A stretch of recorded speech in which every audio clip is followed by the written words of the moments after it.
made it to the third one. 3. I made it. Why are you single? Kimmy, you are a professional sex therapist. But it's being able to balance like the pragmatic and logical side of like, you know, realistically, like how do we make a relationship work? Don't hook up with them too soon, maybe? Online dating is tough, that's why everyone says tough. I think you have to approach it. You're Korean. I am I'm Korean, Chinese. yes. Are you aware how more common this couple is becoming? Welcome to episode 2 of Trying to Find Love in New York City. You know, it's still a bit new to me, and I'm sure to my dates as well, to have a camera in their face and trying to act normal, but maybe that's just part of the fun. This is real life, not some Love Island episode, okay? So in this video, I talked to my therapist friend, a friend who also found the love of his life on the apps, and a girl who I've been seeing a few times. Let's see how this all goes. All right, everybody, I'm here with my friend Kimmy. Kimmy, you are a professional sex therapist. What does that even mean? People are probably thinking like, yo, if I ever got with her, sex would be crazy. Is that what it is? I mean, I'm not going to say no. A sex therapist is a talk therapist who essentially work with people who struggle with anything sex related. It can range from sexual dysfunction to, you know, sexual identity formation to just relationship issues in general. And this is what you went to school for. You studied this. You have a Substack. You write about this. Check it out. The link's down below. Kimmy is a professional. And we've had talks about dating in New York as we are both figuring it out. Yes. Yes. Currently single. Currently single. I'm also currently single. Why do you think New York is filled with so many potential bachelors, bachelorettes, a lot of great, motivated, beautiful people that say that they're seeking relationships, but how come no one's it seems like no one's getting together? Yeah. At least for the long term. Yeah. I mean, like right off the bat, I think there's just this kind of like an illusion of options, right? There's so many people around, and naturally you might think, okay, maybe the next person could be better, or a better fit, if you will. But I think, like, personally, I also have a critique of the fact that as a people, we're just less and less tolerant of each other, as in we're just like so quick to judge and so quick to jump ship if something's not working anymore. People are being very picky. Like maybe being picky is not terrible, but being too picky, maybe? Yeah, I mean, I wouldn't use the word picky because I think, like, of course, like, you don't want to pick just everybody, right? Like, I think people having preferences isn't really the issue here. It's that when you kind of start to get to know somebody, how do you discern between, like, what is, you know, a non-negotiable, right? Versus something that maybe you can learn to live with or tolerate, because the thing is, like, you'll never find a perfect person. Are you kind of referring to this idea of, like, icks? Like, maybe the icks are actually not always should be the reason that you don't see that person again? Or like people kind of judge like, oh, they did this thing. I'm not just saying girls do this, guys have done this too, but like obviously the joke is that girls like, ew, he did like this one little thing and then like, that was it. And it's like, damn, you really didn't give them a shot.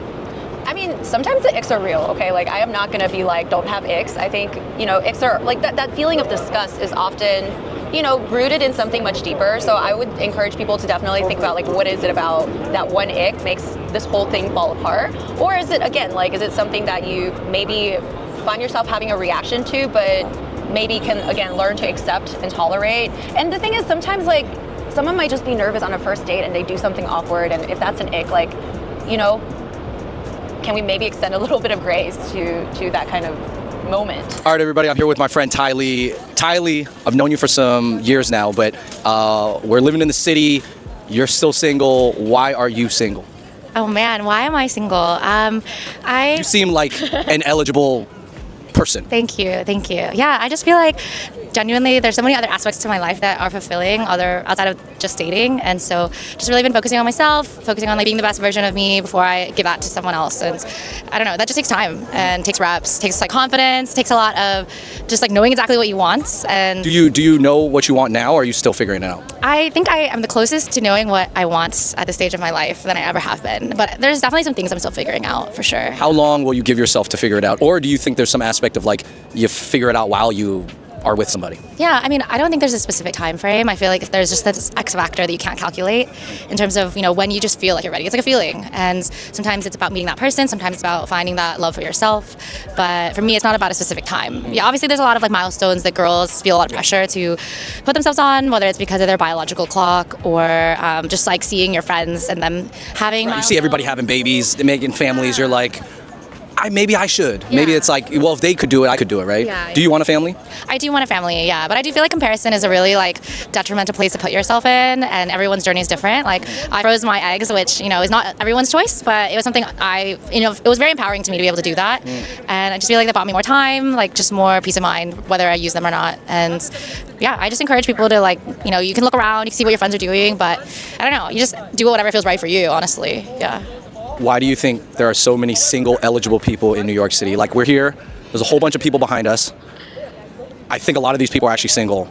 They all seem like decent people. Yeah. Why is everybody single? How come they're not dating each other or what? What's going on? I mean, part of it is a choice. Like I hear similar sentiments from my friends, like myself, but some of it is also just you like the wrong people, you like someone, they don't like you back, they like you, but you don't like them back. We're all kind of just in this spiral. Maybe you meet somebody and you click, but then you're on different timelines. Yeah, there's timing, and it could be the right person, wrong time, but then that means it's still the wrong person, honestly. A lot of things have to line up. I think a lot of people are single also too, just because, they're still figuring it out, having a lot of fun. New York extends your time here. It does. It is very fun to be not locked down here, basically. I don't know whether you're single, but basically having the freedom to at least go out and meet people and hang out, I think it's too fun here, in a way. Would you date anybody in this group right here? I'd be down if people ask me, but there's no one that I have my eyes on. All right, everybody, it's 8 o'clock, and down. I'm about to go bike to my friend's bar, Jade and Clover, which is a really cool bar because I got a date. I got a date with Sora. Have I met Sora before? Well, you'll hear more about it. Let's go. All right, everybody. Here's Sora. Oh, hello. Nice to see you. You know me. Nice to see you. Not meet you, but I like your outfit. You haven't even seen it fully. Thank you.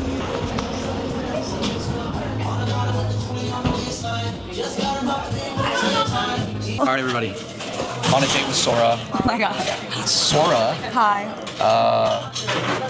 Why are we on this date? Because we matched on Hinge. Okay, but this is you not the asked first me time. out. Okay, I asked you out, and then we went on a First date. date, second date, third date. So this is the third date. This is the third date. How did the first two go? Good. I think that's why we're on this third one. Okay. How would you describe the first? The first 2 dates are great. You're very personable, so Easy to talk to? easy to talk to. Exactly. Okay, cool. What makes me, because I'm on this journey and I'm taking these dates seriously. I'm dating intentionally. Yes. Taking things slow, getting to know people. What is, I guess, something about me that makes me easy to talk to? I'm just curious. How would you describe that? I feel like you do ask questions intentionally, which I appreciate, and they're not your basic normal questions of what do you do for fun and all that. They're, I think, a lot more thoughtful, so I enjoy our conversations. And yeah, you have good taste in food and generally good vibes, so as a foodie, I appreciate that. I know you lived in New York in the past, you lived in LA. Yes. You just moved back to New York. I did. How do you feel about dating in New York? It's interesting. It's only been a month. But what about dating in the past, New York times? Is it really, why do people say dating in New York sucks? I have an opinion, but what's your opinion? I think it's better than LA though, as bad as it okay. is. Why is that? Why is that? Why is it You have better? more opportunities to meet people, and in LA you're one stop done, I think, for the night, whereas at least personally, I like to bop around, and I think New York is really good for that. So are you saying you got how much time do you got here, and then you got a second appointment? No. Is there a second appointment tonight? That's not, no. Oh, okay. No, I'm not even out at this hour normally. It's a Tuesday, sir. I can't even see at night. I can barely see this camera. Okay. But no, you're right. You get to ping with more people here. Yeah. Whether it's friends or dates, you can set up multiple meetups for whatever they are. Well, I just mean organically you meet more people. Not Yes. you're scheduling multiple meetups, but just you organically run into more people, whether it's just walking down the street or Trader Joe's, I'm not packing my schedule because I'm a tired person. What about the people? Do you have any hot takes on the people of LA versus the people of New York? Ooh. Because people ask me this all the time because they know I used to live in LA. I feel like you would have more of a take on it. I didn't date that much in LA, I think. So, and because I met people, but it's hard to form a connection. Just same with New York, but I think in LA, I wasn't really planning to settle down there just yet, and I think people in LA are a lot more willing to settle down or ready to settle down. Oh. Whereas in New York, I think everyone's still kind of trying to get somewhere, do something, and more in a transition period of their life. So here, guys, we have the tequila. This tastes like Tandoor Naita, aka milk tea, and then this is the Bloody Angle, which actually has my smala sauce in it. I'm gonna show you it on the menu. Very shameless plug. Look at that. Bloody Angle, smala chili oil. Okay, the apostrophe's in the wrong spot, but it's all good, John. Don't worry about it. Bloody Angle has smala chili oil in that thing. Smala. Bloody Angle has smala chili oil. Cheers. Ooh, that's got a lot of flavor, guys. That has fish sauce. It actually has like fried onions on the top. It's actually kind of like tastes like food. It's a very like appetizing, I would say. It's maybe not the typical sweet cocktail you would get, but it's in a way it's kind of delicious.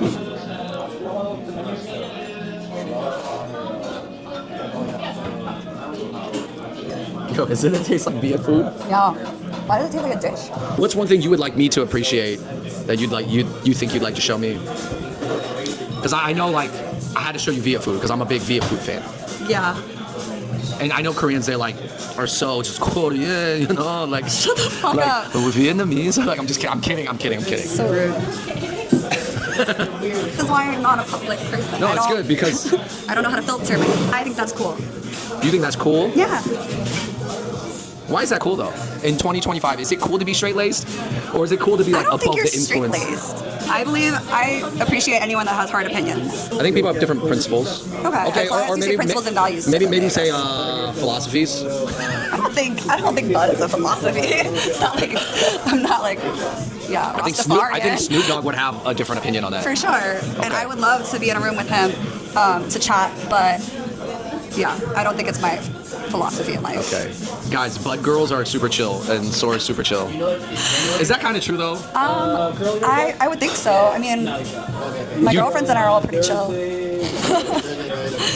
I wouldn't do it like I wouldn't like, do you want to know my opinions on like if I have a partner that likes Sure. to Yeah, I actually would love your opinion blow on that. leaves, blow reefer. I just wouldn't want them to do it like every day. I think every day is a little excessive. And I do think, as natural as it is, there's no way that something that makes you feel that way doesn't have long-term effects when you do it enough. Like, alcohol is fun, we get it, it's a social lubricant. You do alcohol enough, it has an effect on your body and your mind a little bit over time. I'm not saying like, oh, you do it once a week, it's not gonna have daily, a significant for effect. Daily, for sure. It has to. So, because the cannabinoids in your mind, and then it's with the neurons and the pathways and the dopamine, and then it gets Just like that, you guys. yeah, cannabinoids. That's the vocab, guys. So I guess just like not like every day or like when you're stressed out or you want to go to sleep or you're it's like with the buddies. Like it makes sense. It's cool. Yeah, socially, just like feeling like you got to do it. I wouldn't want that with a partner. No, I think anything. If you feel like you have to do it every day or you feel Yeah. like a crutch for anything, I think is bad. Okay. Yeah. What's one thing you would ask from your partner? This doesn't have to be anything crazy or super rare, but like now that we're talking about dating and partnership, and what's something you would like? No cigarettes. Oh, ever, or just like not in front of you? Like, preferably ever. I understand like a drunk cig. I'm not a fan of it, but I understand it. But yeah, I've never dated anyone who smoked. Okay. I think less of people who have addictions is a really hard take. Don't cut that into anything. Okay. Can you tell me anything about any of your other dates that you've been on, and have you gone on any other dates? I have gone on other dates, but I don't really feel like I need to talk about them. Okay. This is the only third date I've been on. I made it to the third one. 3. I made it. All you other dudes did not make it. I'm just kidding. I mean, I'm not kidding, but like, I'm just kidding about the whole like, not bragging about it. He's That's cool. bragging about it. That was like a whole 10-second brag. How would you say you're dating intentionally nowadays? Yeah, absolutely. What does that mean to you? Intention for lifelong or somewhat long-term commitment, I would think. And So does that require asking certain questions or asking certain lifestyle questions or talking about certain conversations you want to have? No, right? totally. I think it's not to be that person who like starts talking about things too seriously too quickly, but I think you kind of have to go over all of those things first to even decide whether it's worth continuing. Okay. Cool. You're Korean. I am I'm Korean, Chinese. yes. Are you aware how more common this couple is becoming? One person being Chinese, one person being Korean. And I'm not trying to like pitch this as but I literally know like 5 Chinese dudes off the top that married Korean women, and I know some Korean guys who married Chinese jajangmyeon couples. What do you think? I am pro, obviously. Why does it happen? Statistics. Why We're is- talking just the numbers game. Okay, explain it. There's nothing to explain. Billions of people. Korea, this small. What are we gonna do? But Like, where else can we go? I'm But Koreans are pretty gonna- sure every Korean in New York City, we all know each other at this point. Like, it's Koreans are gotta gonna look go. elsewhere. They're gonna go extinct if they don't procreate with themselves. Okay, well, that's a Korea's problem. I live in America. Chinese women are great. Korean men are great. Korean women are great.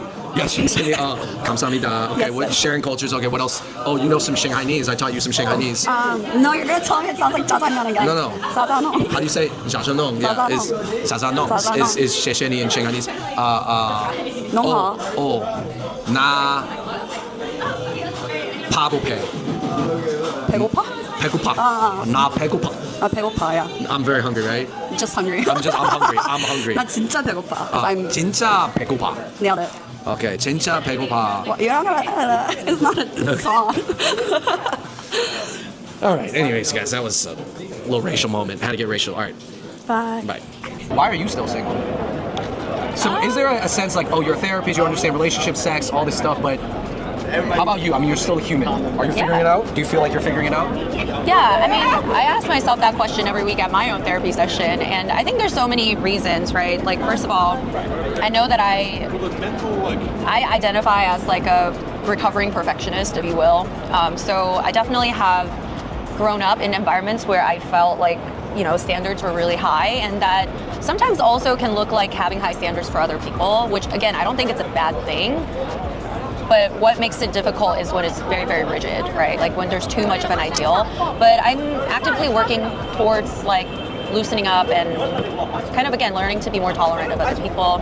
When you reference your therapy sessions, are you like, do you have a therapist that kind of specializes in relationships? Should more people talk to professionals about relationships, like matchmakers or people who kind of specialize in these fields, just to have, so that they can have like very advanced conversations? Do you think that would help? I think people it like definitely us? helps.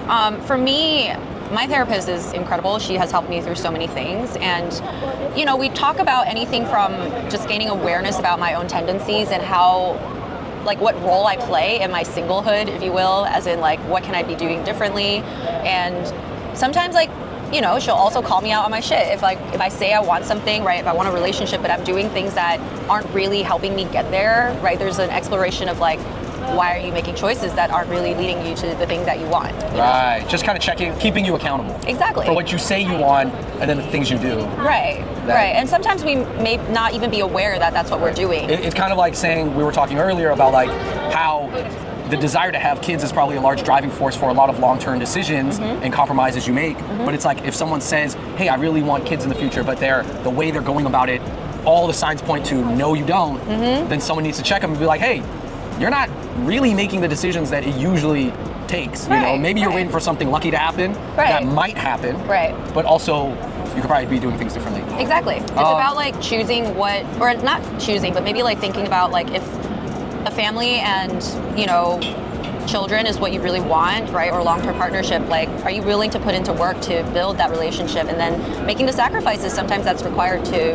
you know, shift into that very different kind of lifestyle. Do you think a lot of people like around our age were fed that like, hey, romance is key, you're gonna find that spark with that person, it's gonna be special, it's all gonna work out, versus like the more pragmatic approach, like, hey, you just got to make compromises with someone. Like, you're gonna have to commit and compromise, and yes, have some compatibility and chemistry, but like, the commitment is huge.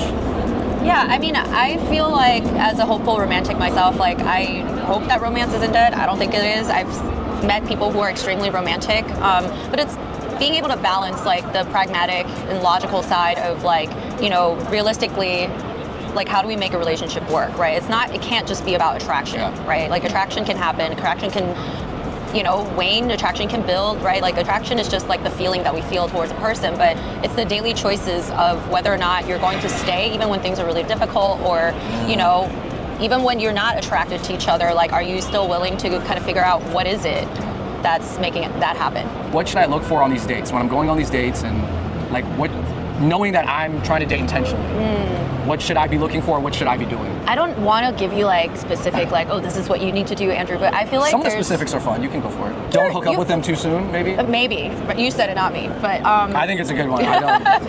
I think it's like, you know, I think it's wonderful that you are someone who is open to the possibility of romance. I think like a lot of people are very jaded out here, so hold on to that.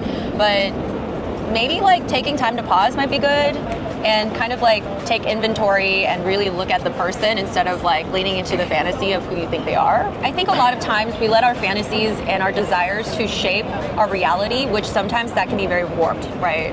And I'm not saying you're the only person who does that. I think a lot of people do that. And I do that though sometimes. Yeah. And you know, I think it's quite natural that people do that, especially, you know, the kind of messaging we receive from childhood all the way to adulthood about what romance is supposed to look like. Right. And, you know, it's kind of like this person may show you like A, B, C, D, and then you're the one that fills the gap in between with your own fantasy. And it's kind of like, you know, how do you balance like seeing them in their reality and, you know, not allowing yourself to make up this fantasy of who that person is? Don't make up the fantasy too much. I get it. People want to fantasize. People have visions. People have imaginations. You want things to work.